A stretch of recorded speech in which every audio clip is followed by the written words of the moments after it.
একটি শিক্ষণীয় সুন্দর গল্প। এক হরিণ পানির খোঁজে জঙ্গলের এদিক ওদিক হাঁটছিল। পিপাসায় তার গলা শুকিয়ে গিয়েছিল। কোথাও পানি না পেয়ে ও ক্লান্ত হয়ে একটি গাছের নিচে বসে পড়ল। কিছুক্ষণ পর তার কানে এলো বহমান পানির শব্দ। হরিণটি দ্রুত উঠে সে শব্দ লক্ষ্য করে ছুটতে শুরু করলো এবং একটি নদীর কিনারায় এসে পৌঁছালো। যখন হরিণটি পানি পান করার জন্য নিচু হলো, তখন দেখলো তার চারপাশে বিপদ আর বিপদ। ডান দিকে এক শিকারী হাতে তীর ধনুক নিয়ে দাঁড়িয়েছিল।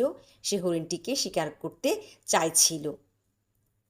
আবার তার বাঁ দিকে একটা সিংহ লুকিয়েছিল, যে হরিণটিকে আক্রমণ করা পায়তারা করছিল। পেছনের জঙ্গলে আগুন লেগে গিয়েছিল, আর সামনে বিশাল নদী। হরিণটি দীর্ঘ নিঃশ্বাস নিল এবং মনে মনে ভাবল, আমি তো এমনিই মারা যাব, তাহলে কেন আমার উদ্দেশ্য পূরণ করব না।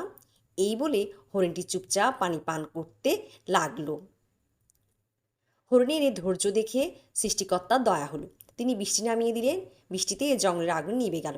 শিকারী যখন তীর চালাচ্ছিল, তখন বৃষ্টির কারণে তার হাত পিছলে গেল, আর তার তীর লক্ষ্যভ্রষ্ট হয়ে লুকিয়ে থাকা সিংহকে আঘাত করল।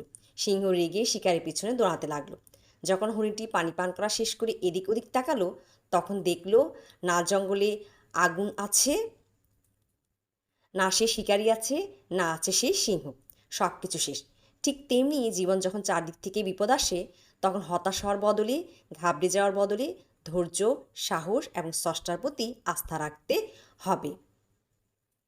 গল্পটি ভালো লাগলে একটা লাইক দিবেন, শেয়ার করবেন। এমন শিক্ষণীয় সুন্দর গল্পগুলো শুনতে চ্যানেলটি সাবস্ক্রাইব করে পাশে থাকবেন।